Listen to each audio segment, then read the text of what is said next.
नमस्कार दोस्तों, स्वागत है आप सभी का क्रैक यूपीएससी एट होम के इस यूट्यूब चैनल पर, जहां पे हम डिस्कस कर रहे हैं 10th अगस्त 2020 के इम्पॉर्टेंट इवेंट्स को। फ्रेंड्स, ये आज का सेकंड वीडियो है, यानी कि ये इसका सेकंड पार्ट है, क्योंकि आज न्यूज़ ज़्यादा थी इसलिए हम इसको दो पार्ट में डिस्कस कर रहे हैं। अगर आपने इसका फर्स्ट पार्ट नहीं देखा है तो उसे प्लीज़ प्लेलिस्ट में जाके पहले ज़रूर देख लें, ठीक है।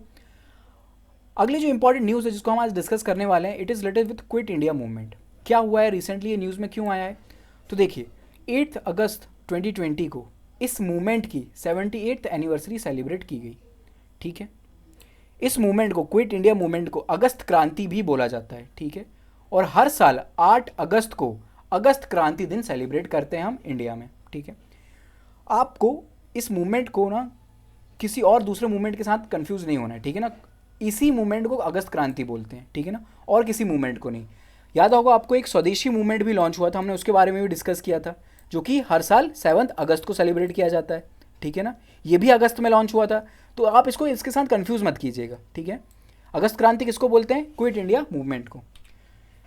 अगर हम क्विट इंडिया मूवमेंट के बारे में कुछ इंपॉर्टेंट चीज़ें डिस्कस करें तो इसको लॉन्च किया गया था 8 अगस्त 1942 में। किसके द्वारा? महात्मा गांधी जी के द्वारा, ठीक है ना। महात्मा गांधी ने यहाँ पर एक बहुत फेमस स्लोगन दिया था जिसका नाम था डू और डाई, करो या मरो, ठीक है ना। ये नारा गांधी जी ने यहाँ पर दिया था इसी मूवमेंट में, ठीक है। कौन सी जगह से इस मूवमेंट को लॉन्च किया गया था? तो आपको पता होना चाहिए, ग्वालियर टैंक मैदान, ठीक है। अब इसका नाम चेंज करके अगस्त क्रांति मैदान कर दिया गया है। कहाँ पर ये मैदान? तो ये मैदान है मुंबई में, ठीक है, ठीक है ना। एक इंपॉर्टेंट पर्सनालिटी जो इससे जुड़े हुए हैं इस मूवमेंट से, उनका नाम है अरुणा असफ अली, ठीक है ना, जिनको हम ग्रैंड ओल्ड लेडी भी कहते हैं, ठीक है। बहुत इंपॉर्टेंट हो गए इन, ये क्यों जुड़े हुए हैं इस मूवमेंट से? तो इस लेडी ने क्या किया था, इंडियन फ्लैग को होस्ट किया था, ये आपका ग्वालियर टैंक मैदान में, ठीक है ना। अरुणा असफ अली, तो आपको याद होना चाहिए, ठीक है। अगला इंपॉर्टेंट पर्सनालिटी जो इस मूवमेंट से जुड़ी हुई है, तो उनका नाम है यूसुफ मेहर अली। इन्होंने क्या किया अब, तो ये आपका जो क्विट इंडिया नारा है ना, भारत छोड़ो अंग्रेज़ों भारत छोड़ो, तो ये जो क्विट इंडिया जो टर्म है आपकी, इसको कॉइन किया था मेहर अली ने। इन्होंने ही ये टर्म लेकर आए थे, ठीक है। और एक और इंपॉर्टेंट आपने स्लोगन पढ़ा होगा, एक नारा पढ़ा होगा, साइमन गो बैक, ठीक है ना। ये जो नारा ये भी मेहर अली ने ही दिया था, ठीक है। अब वो क्या वजह थी, हम उन वजह को डिस्कस करते हैं जिनकी वजह से क्विट इंडिया मूवमेंट को लॉन्च किया गया, ठीक है। तो देखिए, इनको ना आप नोट डाउन कर लीजिएगा, ठीक है, या तो आप स्क्रीनशॉट ले लें अगर मोबाइल से आप पढ़ रहे हैं, तो ये सारी इंपॉर्टेंट है, ठीक है। क्या है पहला रीज़न, क्या है? तो देखिए, आपको पता होना चाहिए 1939 में, ठीक है ना, सेकेंड वर्ल्ड वॉर छिड़ गया था, ठीक है ना, आपकी अलाइड और एक्सेस पावर के बीच, ठीक है। तो जो इंडिया था वो ब्रिटिशर्स की एक वो हुआ करती थी, ठीक है ना, टेरिटरी थी ब्रिटिशर्स की, ठीक है, इन्हीं की कॉलोनी थी ब्रिटिशर्स की। तो ब्रिटिशर्स और जापान दोनों अपोजिट साइड पे थे, ये ब्रिटिशर्स हैं और ये जापान है, ठीक है। अब जापान क्या कर रहा था ना, ब्रिटिशर्स को बुरी तरह हरा रहा था। जो आपका साउथ ईस्ट एशिया है वहाँ पर जापान ने ब्रिटिशर्स को गंदी तरह से हराया। तो क्या हुआ, ब्रिटिशर्स ने क्या किया ना, वो छोड़कर भाग गए, ठीक है ना, साउथ ईस्ट एशिया को जापान के भरोसे छोड़ के भाग गए। इन्होंने कुछ भी उसको वापस लेने की कोशिश नहीं की या फिर फाइट बैक करने की कोशिश नहीं की। तो अब ये ना एक अलार्मिंग कंडीशन बन गई है इंडिया के लिए, कि अगर बाय चांस जापान इंडिया पर अटैक कर देता है तो ब्रिटिशर्स तो हमें भी छोड़कर भाग सकते हैं, ठीक है ना। तो यहाँ के लोगों का क्या होगा, कौन इनको देखेगा, कौन इनकी तरफ से फाइट करेगा? इंडिया के पास तो खुद की आर्मी है नहीं, ठीक है ना। तो इसलिए इंडिया जो है ना वो थोड़ा सा अब परेशान हो गया इस बात को लेके। तो जो लीडर्स थे इंडिया के वो भी परेशान थे, तो उसी के रिस्पेक्ट में ये मूवमेंट को लॉन्च किया गया, ठीक है। अब आप सोच रहे होंगे कि अगर हम ब्रिटिशर्स को भगा देंगे तो क्या होगा। देखिए क्या होगा कि लड़ाई ना जापान और ब्रिटिशर्स के बीच है, ठीक है। तो गांधी जी अगर मानते थे ऐसा कि अगर हम ब्रिटिशर्स को यहाँ से भगा देते हैं, अगर ब्रिटिशर्स इंडिया को छोड़ के चले जाते हैं, इंडिया को खुद इंडिपेंडेंट घोषित कर देते हैं, तो जापान के पास कोई रीज़न ही नहीं बचेगा इंडिया पर अटैक करने के लिए, ठीक है ना। तो एक ये रीज़न भी था इस मूवमेंट के लॉन्च के लिए। अगले हम इंपॉर्टेंट रीज़न की बात करें तो देखिए, इंडिया में ना बहुत ख़राब कंडीशन आ गई थी इस वॉर के कारण, ठीक है ना। जो भी एसेंशियल कम्युनिटीज़ हुआ करती थी, अंग्रेज क्या किया करते थे, उनको उनको वो भेज दिया करते थे अपने सोल्जर्स के पास, ठीक है ना। चावल हो, दाल हो, खाने पीने की चीज़ें हो, उनको वो लोग बाहर भेज दिया करते थे। तो इंडिया में उन चीज़ों की कमी हो गई। अब कमी हो गई तो यहाँ पर भुखमरी आ गई, ठीक है ना, इस प्रकार की कंडीशन पैदा हो गई, तो उससे भी कुछ लोग नाराज़ थे। अगली चीज़, एक मिशन आया था आपका, क्रिप्स मिशन, ठीक है ना। ये क्रिप्स मिशन ना इंडिया को कॉन्स्टिट्यूशनल रिफॉर्म के तौर पर देखा जाता है, लेकिन ये क्रिप्स मिशन फेल हो गया। कांग्रेस ने इसको एक्सेप्ट नहीं किया क्योंकि ये डोमिनेंस स्टेटस की बात करता था क्रिप्स मिशन, ठीक है ना, कंप्लीट इंडिपेंडेंस की बात नहीं कर रहा था, तो इंडिया ने इसको रिजेक्ट कर दिया। अगली चीज़, गांधी जी ने इस मिशन को पोस्ट डेटेड चेक भी बोला था। पोस्ट डेटेड चेक यानी कि समझ रहे ना पोस्ट डेटेड क्या होता है, क्यों बोला था? क्रिप्स मिशन में ऐसा बोला, कुछ बातें की गई थी कि हम जब ये वर्ल्ड वॉर ख़त्म हो जाएगा उसके बाद आपको इंडिपेंडेंस दे देंगे, या फिर उस प्रकार की कुछ बातें कर रहे थे, और गांधी जी इससे खुश नहीं थे, ठीक है। तो क्रिप्स मिशन फेल हो जाता है। अब जब क्रिप्स मिशन फेल हो गया तो अपना एजिटेशन तो दिखाना पड़ेगा ना अंग्रेजों की, हम आपसे नाराज़ हैं, तो उसी के लिए क्विट इंडिया मूवमेंट भी लॉन्च किया गया, ठीक है ना। तो ये भी एक रीज़न है, ठीक है। अगले अगर हम रीज़न की बात करें कि क्यों ये लॉन्च किया गया क्विट इंडिया मूवमेंट, तो देखिए क्या था, इंडिया में प्रोविजनल गवर्नमेंट्स हुआ करती थी ना, प्रोविजनल असेंबली हुआ करती थी, वहाँ पर आप मेजोरिटी थी आपकी इंडियन नेशनल कांग्रेस की, ठीक है ना। जो इंडियन नेशनल कांग्रेस के जो मेंबर्स थे वो प्रोविंशियल लेजिस्लेटिव असेंबली में थे। अब अंग्रेज़ों ने क्या किया, जब वर्ल्ड वॉर स्टार्ट हुआ, सेकेंड वर्ल्ड वॉर स्टार्ट हुआ, तो इंडियन नेशनल कांग्रेस या आपकी कांग्रेस से बिना पूछे ही इंडिया को एक पार्टी बना लिया वर्ल्ड वॉर में, ठीक है। तो अब इससे तो नाराज़ हो गई इंडियन नेशनल कांग्रेस, उन्होंने बोला आपने हमसे पूछे बिना इंडिया को कैसे इन्वॉल्व किया वर्ल्ड वॉर में, ठीक है ना, ये तो गलत बात है। तो इन्होंने क्या किया, रिज़ाइन कर दिया, और अब ये लोग विरोध करने पर आ गए। ये भी एक रीज़न, ये भी एक ग्राउंड बना क्विट इंडिया मूवमेंट के लॉन्च के लिए, ठीक है। अगर हम बात करें इस मूवमेंट की, तो अगर आपको ऐसा स्टेटमेंट एग्जाम में मिले ये मूवमेंट जो था वो कंप्लीटली नॉन वायलेंस था, तो वो स्टेटमेंट गलत हो जाएगा, ठीक है। क्योंकि इसके ना दो फेसेस देखे जा सकते हैं इस मूवमेंट की। अगर हम फेज़ 1 की बात करें तो फेज़ 1 था जब गांधी और आपके जो दूसरे लीडर्स थे वो प्रेजेंट थे। फिर अंग्रेजों ने क्या किया, जैसे ही मूवमेंट लॉन्च हुआ तो ये जो आपके जो भी लीडर्स थे उनको उठा के जेल में भर दिया। अब लीडर सारे जेल में जा चुके हैं और पब्लिक के अंदर गुस्सा है, तो बताइए क्या होगा। लीडर्स तो है नहीं अब उनको रास्ता दिखाने के लिए, तो पब्लिक ने स्टार्ट कर दिया वायलेंस, ठीक है ना, तोड़ फोड़ मारपीट आग वगैरह लगा देना पब्लिक प्लेसेस में। तो ये मूवमेंट में वायलेंस हुआ था, ठीक है, आपको ये बात याद रखनी है। और इस बार कमाल की बात यह है ना कि गांधी जी ने भी ये मूवमेंट वापस नहीं लिया वायलेंस होने के बाद, ठीक है। वरना गांधी जी नॉन वायलेंस के अगेंस्ट होते हैं, और वो खैर उन्होंने उस वायलेंस को भी कंडेम्ड किया जो वायलेंस हुई थी इसमें, लेकिन इस बार उन्होंने मूवमेंट को वापस नहीं लिया, ठीक है। चलते हैं आगे।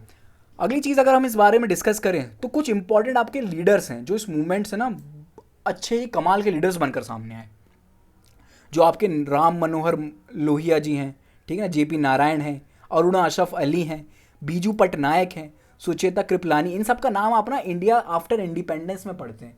ये सभी लीडर्स भी इसी मूवमेंट से जुड़े हुए थे, ठीक है। काफ़ी इंपॉर्टेंट लीडर हैं, बहुत ही माने जाने हुए लोग हैं ये, इनका नाम आप सुनते होंगे, राम मनोहर लोहिया, जेपी नारायण, ठीक है ना, बीजेपी जो है वो जेपी नारायण की आइडियोलॉजी को फॉलो करती है, ठीक है ना, अरुणा असफ अली, बीजू पटनायक और सुचेता कृपलानी, इनका नाम आपको याद रखना है। एक और इम्पॉर्टेंट पर्सनालिटी जो इस मूवमेंट से जुड़ी हुई है, जिसके ऊपर यूपीएससी ने क्वेश्चन भी पूछा है लास्ट ईयर, वो है उषा मेहता। कौन है ये उषा मेहता? देखिए ये ना एक लेडी हैं उषा मेहता। इन्होंने क्या किया ना, जब ये मूवमेंट स्टार्ट हुआ और जब जैसे ही आपके सारे जो इंपॉर्टेंट लीडर्स हैं उनको गिरफ्तार कर लिया गया, लेके चला गए, जेल के अंदर बंद कर दिया, तो क्या ये मूवमेंट बंद हो गया? नहीं, ये मूवमेंट बंद नहीं हुआ, ये मूवमेंट चलता रहा। उस समय ना एक इंपॉर्टेंट रोल निभाया था उषा मेहता ने। ये क्या करती थी, ये ना अपना एक अंडरग्राउंड रेडियो चैनल चलाया करती थी, एक स्पेसिफिक फ्रीक्वेंसी पर ये अपना खुद का रेडियो चैनल चलाया करती थी और लोगों को आह्वान किया करती थी कि आप अपने घर से बाहर निकलें, ठीक है ना, इस मूवमेंट में पार्टिसिपेट करें, ये मौका है, हमें अंग्रेज़ों को यहाँ से भगाना है, इस प्रकार की बातें किया करती थी। इसलिए आप देखेंगे इस मूवमेंट में ना वुमेन पार्टिसिपेशन भी बहुत है, ठीक है ना। ये बात ऐसी बातें क्या करती थी जो लोगों के दिल को छू जाती थी। वुमेन्स को खासकर इन्होंने इस मूवमेंट से जोड़ के रखा, ठीक है ना, औरतों को जोड़ के रखा, ठीक है। अगर हम बात करें इस मूवमेंट को सपोर्ट किस किस ने किया, तो देखिए इंडियन नेशनल कांग्रेस ने इस मूवमेंट को सपोर्ट किया, ठीक है ना, लेकिन जो आपकी मुस्लिम लीग थी, जो आपकी कम्युनिस्ट पार्टी ऑफ इंडिया है और जो आपकी हिंदू महासभा है, उन्होंने इस मूवमेंट को एक्सेप्ट नहीं किया, ठीक है। उनके अलग अलग रीजंस थे, ठीक है। मुस्लिम लीग का कहना था कि हमें अंग्रेज़ों को तब तक नहीं भगाना है जब तक हमें पार्टीशन ना मिल जाए, ठीक है ना, जब तक अंग्रेज़ देश को छोड़कर नहीं जाएंगे जब तक वो पार्टीशन ना कर दें। ये मुस्लिम लीग का मानना था, इसलिए उन्होंने इस मूवमेंट को सपोर्ट नहीं किया, ठीक है। कम्युनिस्ट पार्टी ऑफ इंडिया जो है, इसने भी इस मूवमेंट को सपोर्ट नहीं किया। क्यों नहीं किया? क्योंकि देखिए जो आपका ब्रिटिश है ना, ब्रिटेन जो है वो एक किसके साथ था, इसका पार्टनर कौन था जो वर्ल्ड वॉर चल रहा था? तो रशिया और ब्रिटेन दोनों एक ही साथ थे। और रशिया जो है वो कम्युनिस्ट आइडियोलॉजी वाली कंट्री, आपको पता ही होगा, और उसका सपोर्ट कौन करता है? Communist party of India, India में करती है, सीपीआई जो पार्टी है आपकी, ठीक है। इसीलिए सीपीआई ने भी इस मूवमेंट को सपोर्ट नहीं किया, ठीक है। और जो आपकी हिंदू महासभा है उसने भी इसको सपोर्ट नहीं किया। क्यों? उनका मानना था कि अगर अंग्रेज़ों को हम वॉर की कंडीशन में, ठीक है ना, अभी वॉर छिड़ी हुई है, तो वॉर के दौरान अगर हम अंग्रेज़ों को यहाँ से भगा देंगे तो इंडिया में भी खतरा पैदा हो सकता है, ठीक है ना, लीडरशिप वैक्यूम आ सकता है। इसी कारण हिंदू महासभा ने भी इस मूवमेंट को सपोर्ट नहीं किया था, ठीक है। अब हम बात करते हैं, देखिए जो आपके सी राजा गोपालाचारी है ना, इन्होंने क्या किया था, इन्होंने इस मूवमेंट को सपोर्ट नहीं किया था, उन्होंने भी रिज़ाइन कर दिया था इंडियन नेशनल कांग्रेस से। जब इस मूवमेंट को लॉन्च किया गया तो आपके सी राजा गोपालाचारी ने रिज़ाइन कर दिया, ठीक है। इनका भी ऐसा मानना था कि हमें अभी अंग्रेज़ों को एकदम से इंडिया से नहीं भगाना चाहिए, ठीक है। तो ये हमने पूरा आर्टिकल डिस्कस किया क्विट इंडिया मूवमेंट के बारे में। चलते हैं आगे। अगला जो इंपॉर्टेंट आर्टिकल है, it is related with UPSC chairman, ठीक है। क्या हुआ है रिसेंटली, ये न्यूज़ में क्यों आया? तो देखिए प्रदीप कुमार जोशी जो हैं उनको नया चेयरमैन नियुक्त किया गया यूपीएससी का, ठीक है ना। जिस एग्ज़ाम की आप प्रिपरेशन कर रहे हैं उसका चेयरमैन नियुक्त किया गया प्रदीप कुमार जोशी को, ठीक है। कौन है ये प्रदीप कुमार जोशी, ठीक है, इनके बारे में हम पढ़ते हैं आगे।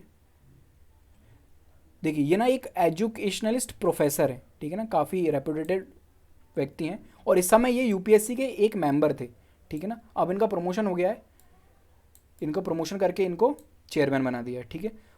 ये किसको सक्सीड करेंगे, किसकी जगह लेंगे? तो अरविंद सक्सेना, ठीक है ना, अरविंद सक्सेना की जगह प्रदीप कुमार जोशी लेंगे, ठीक है। अब हम थोड़ा सा यूपीएससी के बारे में डिस्कस कर लेते हैं। तो देखिए इसके जो मेंबर्स वगैरह होते हैं ना, उन मेंबर्स हो या फिर चेयरमैन हो, उनका अपॉइंटमेंट किया जाता है अंडर आर्टिकल 316, ठीक है। उनके अंदर इनका अपॉइंटमेंट किया जाता है, ठीक है। कौन करता है इनका अपॉइंटमेंट? तो इनका अपॉइंटमेंट करता है प्रेसिडेंट, ठीक है। अब देखिए समझिएगा, 3 प्रकार की कमीशन होती हैं आपकी। सबसे पहले तो यूनियन पब्लिक सर्विस कमीशन यानी कि यूपीएससी, इसके बाद होती है जॉइंट पब्लिक सर्विस कमीशन और तीसरी होती है स्टेट कमीशन, ठीक है ना। यूपीएससी ऑल ओवर इंडिया इसकी प्रेजेंस है। स्टेट्स कमीशन यानी कि जो आपकी स्टेट होती है ना, उसकी जो कमीशन होती है ना, जैसे कि आपकी अगर एमपी में है तो एमपीपीएससी हो गई, यूपी में है तो यूपीपीसीएस हो गया। उसके जो चेयरमैन होते हैं उनके चेयरमैन को कौन अपॉइंट करता है? तो वो करता है गवर्नर ऑफ द स्टेट, ठीक है। यूपीएससी का चेयरमैन को कौन अपॉइंट करता है? तो आपका प्रेसिडेंट, ठीक है। और जो आपका जॉइंट पब्लिक सर्विस कमीशन होती है ना, इसमें क्या होता है, 2 स्टेट की एक कमीशन बना दी जाती है। अगर सरकार के पास पर्याप्त व्यक्ति नहीं है ना एक कमीशन बनाने के लिए, एक स्टेट की या एक यूटी भी हो सकता है इसमें, या 2 यूटीज़ भी हो सकती हैं, उनकी दोनों 2 स्टेट की मिलाकर, जैसे कि मान लीजिए आपके एमपी की और छत्तीसगढ़ की, इन दोनों की मिला दी कमीशन को और एक जॉइंट पब्लिक सर्विस कमीशन बनी, तो उसको अपॉइंट कौन करेगा? तो उसको अपॉइंट करेगा प्रेसिडेंट, ठीक है ना। अब कोई गवर्नर का रोल नहीं होगा, अब प्रेसिडेंट का रोल है, ठीक है। अगर हम टर्म की बात करें तो जो यूपीएससी का चेयरमैन होता है उसका टर्म होता है 6 साल का, ठीक है ना। 6 साल तक वो यूपीएससी का चेयरमैन रह सकता है, ठीक है। और एज कितनी होनी चाहिए? तो एज है, मैक्सिमम एज बताई गई है 65, ठीक है ना। दोनों, जो इन दोनों में से पहले आ गया, या तो 6 ईयर तक रह सकता है या तो फिर 65 ईयर एज तक रह सकता है, ठीक है। और जो आपकी स्टेट कमीशन और जॉइंट कमीशन है उसमें एज कितनी है? 62 है, ठीक है। अगली चीज़ हम डिस्कस करते हैं इसके रीअपॉइंटमेंट के बारे में, ठीक है ना। अब ये थोड़ा सा ट्रिकी हो सकता है रीअपॉइंटमेंट इसकी, तो अच्छे से समझिएगा, ठीक है। जो यूपीएससी का चेयरमैन होगा उसको तो फर्दर अपॉइंट नहीं किया जा सकता किसी और पोस्ट पर, ठीक है। लेकिन यूपीएससी के जो मेंबर्स हैं इनको अपॉइंट किया जा सकता है किस पर? ये जो मेंबर है इसका, उसको चेयरमैन बनाया जा सकता है यूपीएससी का, ठीक है ना। और कोई भी अदर सर्विस में इस व्यक्ति को अपॉइंट नहीं कर सकते, ठीक है ना। ध्यान रखिएगा, चेयरमैन एलिजिबल नहीं है रीअपॉइंटमेंट के लिए, इसको तो भैया रिटायरमेंट लेना पड़ेगा, ठीक है। अगला जो व्यक्ति है आपका, जो मेंबर्स होंगे यूपीएससी के, उसको आप से प्रमोट करके चेयरमैन बना सकते हो, दूसरा और किसी जॉब या फिर किसी कोई और गवर्नमेंट जॉब उसको नहीं दे सकते, किसी और पोस्ट पर उसको नहीं रख सकते, ठीक है। अगर हम बात करें मेंबर और चेयरमैन किसके? स्टेट के, ठीक है। अगर हम बात करते हैं तो जो स्टेट का सर्विस कमीशन होगी उसका जो चेयरमैन होगा उसका अपॉइंटमेंट सिर्फ यूपीएससी के मेंबर्स में किया जा सकेगा, ठीक है। या तो वो यूपीएससी का मेंबर बन सकता है या तो यूपीएससी का वो चेयरमैन बन सकता है, और कोई फर्दर अपॉइंटमेंट उसकी नहीं हो सकती, ठीक है, चेयरमैन स्टेट का। और जो सर्विस कमीशन होगी स्टेट की, वहाँ पे जो मेंबर्स होंगे, अदर मेंबर्स भी होंगे चेयरमैन के अलावा, वो जो मेंबर होगी उनकी अपॉइंटमेंट कहाँ की जा सकती है, आप ही बताइए। या तो उनको चेयरमैन बना देंगे उस स्टेट सर्विस कमीशन का या किसी और स्टेट सर्विस कमीशन का, ठीक है। या तो फिर उसको मेंबर बना देंगे यूपीएससी का या उसको चेयरमैन बना देंगे यूपीएससी का। इसके अलावा इनकी अपॉइंटमेंट नहीं हो सकती, ठीक है। ये थोड़ा सा पॉइंट ट्रिकी है, आपको उम्मीद है समझ में आया होगा, ठीक है। अगली बात हम डिसाइड करें इनके रिमूवल की। किसकी हम बात कर रहे हैं, यूपीएससी के मेंबर्स के रिमूवल की, ठीक है। इनको रिमूव कैसे किया जा सकता है, तो वो जो ग्राउंड मेंशन है वो है ग्राउंड ऑफ मिसबिहेवियर, ये कॉन्स्टिट्यूशन में मेंशन है, ये आपको याद रखना है, ठीक है, on the ground of misbehaviour. और कौन हटा सकता है, तो प्रेसिडेंट हटा सकता है, ठीक है। उसको प्रेसिडेंट को कंसल्ट करना पड़ेगा, किसको, सुप्रीम कोर्ट को, ठीक है। चलते हैं आगे। अगला जो इंपॉर्टेंट आर्टिकल है, इट इज़ रिलेटेड विथ लोक अदालत, हमारे लोक अदालत से रिलेटेड है। क्या हुआ है, क्यों न्यूज़ में आया है, तो देखिए जो आपकी दिल्ली है ना, उसने ई लोक अदालत लगाई है, ठीक है ना। तो अगर आपको ऑप्शन दिया जाए कि बताइए जो दिल्ली की जो ई लोक अदालत लगी है, तो क्या ये फर्स्ट लोक अदालत है इंडिया में, तो ये ऑप्शन हो जाएगा गलत, ठीक है ना। इससे पहले छत्तीसगढ़ भी एक ई लोक अदालत लगा चुका है, ठीक है। हम थोड़ा सा डिस्कस करते हैं लोक अदालत के बारे में। तो क्या होती है ये लोक अदालत, देखिए आपको पता होगा जुडिशरी के पास इस समय बहुत सारे केसेस हैं, ठीक है। जुडिशरी उन सभी केसेस से डील नहीं कर सकता, इसीलिए कुछ ऐसे स्पेसिफिक केसेस लोक अदालत को दे दिए जाते हैं ताकि जुडिशरी का जो बर्डन है ना वो थोड़ा कम हो सके, ठीक है। अब हम जुडिशरी के ई लोक अदालत के स्टेटस के बारे में डिस्कस करें तो देखिए हमारा जो कॉन्स्टिट्यूशन है ना, आर्टिकल 39A ये बात बताता है कि सभी को फ्री लीगल एड सर्विस मिलनी चाहिए, एक प्रोविज़न ये है आपका, ठीक है ना। अगला आर्टिकल 14 है और आर्टिकल 22 है, ये भी बात करते हैं आपको जो है क्या बात करता है, constitution also make it compulsory for state to guarantee equality before law, equality before law की बात करता है आर्टिकल 14, ठीक है। इन्हीं आर्टिकल को देखते हुए एक आपकी लोक अदालत गठित की गई, ठीक है ना। ई लोक अदालत गठित की गई आपके the legal service authority act 1897 के अकॉर्डिंग, ठीक है। यानी कि लोक अदालत आपकी स्टैच्यूटरी बॉडी हो गई, ठीक है। 3 प्रकार की बॉडी होती हैं, आपको पता होगा, कॉन्स्टिट्यूशनल, स्टैच्यूटरी और एक्स्ट्रा कॉन्स्टिट्यूशनल या फिर एग्जीक्यूटिव बॉडी, ठीक है। तो लोक अदालत जो है आपकी स्टैच्यूटरी बॉडी है, ठीक है, बाय लॉ बनी है ये क्यों इंपॉर्टेंट है, देखिए अगर लोक अदालत ने अपना कोई वर्डिक्ट दे दिया ना तो वो उसका डिसीजन फाइनल होता है। आप अब इस डिसीजन के अगेंस्ट कोई और अपील फाइल नहीं कर सकते किसी और कोर्ट में, ठीक है। यही तो आपको पता है अभी क्या होता है, लोअर कोर्ट से आप हाई कोर्ट जा सकते हो, फिर हाई कोर्ट से सुप्रीम कोर्ट जा सकते हो, फिर भी अगर आपको चैन ना मिले तो आप प्रेसिडेंट के पास जा सकते हो, ठीक है। लेकिन अब ऐसा नहीं होगा, अगर लोक अदालत ने अपना कोई वर्डिक्ट दिया तो फिर आप उसको चैलेंज नहीं कर सकते किसी और कोर्ट में, ठीक है ना। वो बाइंडिंग होगा दोनों पार्टीज के बीच, दोनों पार्टी को एग्री करना पड़ेगा, ठीक है। और अगर हम कुछ और प्रोविज़न की बात करें, क्या प्रोविज़न है इससे रिलेटेड, देखिए इसकी कोर्ट फीस के बारे में डिस्कस करते हैं, ठीक है।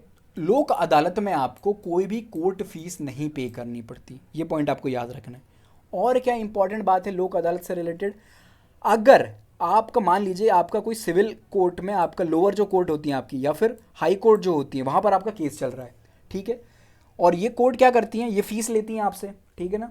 अगर आपका केस जो है वो लोक अदालत में ट्रांसफ़र कर दिया जाता है तो जो भी फीस आपसे ली गई है ना इन कोर्ट के द्वारा वो आपको वापस हो जाएगी, कितनी अच्छी बात है, ठीक है। तो ये पूरा आर्टिकल हमने डिस्कस किया लोक अदालत के बारे में। दोस्तों उम्मीद है आपको हमारा आज का डिस्कशन पसंद आया होगा। Thank you so much for the discussion.